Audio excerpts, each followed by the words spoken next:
জীবন অঙ্কটাকে জানি না মেলাতে গিয়ে কি পেলাম, আমি কি পেলাম, শূন্য দিয়ে ভরে গেলাম, শুধু শূন্য দিয়ে ভরে গেলাম জীবন অঙ্ক। নমস্কার দর্শক বন্ধুরা, আজকের বিষয় গণিত। গণিত থেকে নিয়ে এলাম বর্গ সংখ্যা নির্ণয়। যে কোনো দুই অঙ্কের সংখ্যার বর্গ নির্ণয় আমরা অতি সহজে করতে পারবো এই পদ্ধতিতে।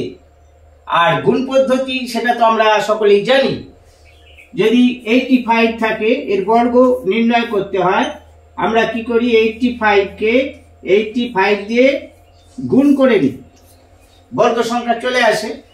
এখানে যে পদ্ধতি দেখাবো এইভাবে গুণ পদ্ধতি না, অন্য এক পদ্ধতি। প্রথমে একটি ছোট সংখ্যা নেওয়া যাক, দুই অঙ্কের। নিলাম 32, এর বর্গ সংখ্যা নির্ণয় করতে হবে। বর্গ কি করব, প্রথমে তিনটে দাগ দিয়ে নিলাম, পরপর তিনটে দাগ।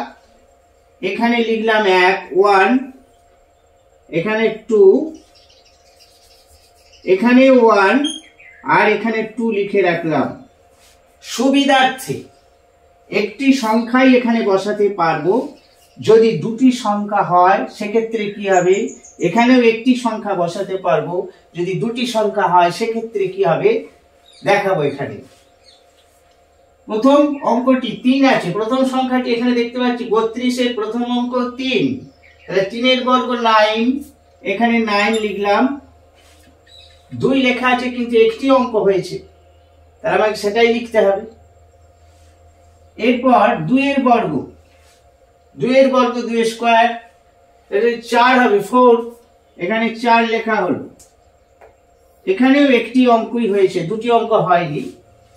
এরপর এই যে 3 into 2, 3 into 2 into এর ঘাতটা, পাওয়ারটা গুণ হয়ে যাবে। 3, 2 আর 2 12 হচ্ছে, দেখতে পাচ্ছি 12। তাহলে এখানে 12 বসবে, কিন্তু এখানে 1 লেখা আছে, একটি ডিজিটই আমি এখানে বসাতে পারবো, একটি ডিজিট। তাহলে 2টা বসবে আর একটা এখানে চলে আসবে, একটা এখানে চলে আসবে। 9 এর সাথে 9 এর সাথে 1 যোগ, এটা 10 হয়ে যাবে, 10। তাহলে 32 এর বর্গ সমান 1024। এবার একটি বড় এক্সাম্পল নিয়ে দেখা যাক, একটি বড় এক্সাম্পল নিয়ে দেখা যাক। 86 বড় সংখ্যা নিচ্ছি, 86 এর বর্গ সমান দেয়া হলো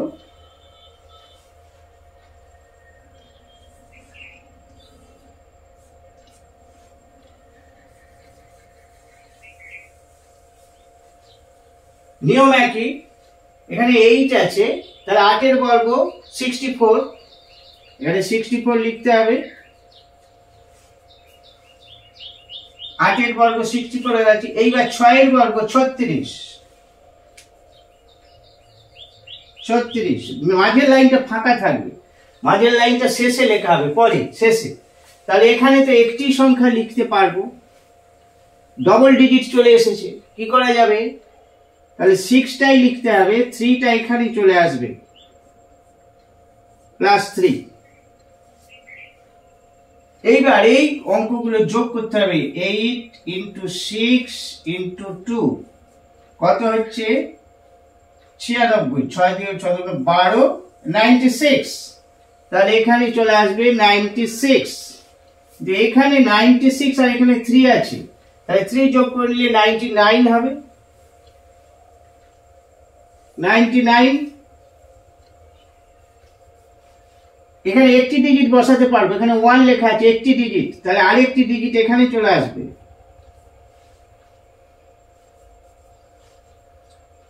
এটা কত হচ্ছে? 73। তাহলে এটা কত লিখতে হবে? 73 হয়ে গেছে। তাহলে 86 বর্গ সমান 7396 বর্গ সংখ্যা আমরা পেয়ে গেছি একেবারে অন্য পদ্ধতিতে। আরো একটি এক্সাম্পল নেওয়া যাক। 52 দেখা যাক কি হয়।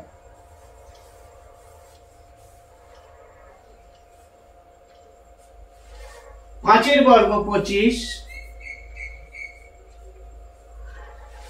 2 বর্গ 4 4। এবার এইগুলো গুণ করে দিতে হবে। প্রথম একটু সময় লাগবে, যখন এটা আয়ত্তে এসে যাবে, রপ্ত হয়ে যাবে, আরো তাড়াতাড়ি হবে। ইন্টু 2 ইন্টু 2, এটা 20 হচ্ছে। তাহলে 20 এখানে কিন্তু একটি ডিজিট বসবে, তাহলে এই 2টা চলে যাবে এখানে। 25 আর 2 27, তাহলে 52। 52 এর বর্গ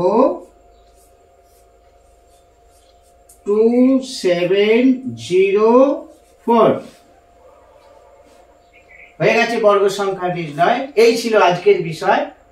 আবার দেখা হচ্ছে পরবর্তী কোনো ভিডিওতে, অন্য বিষয় নিয়ে আসছি, খুব শীঘ্রই আসছি, দেখতে থাকুন।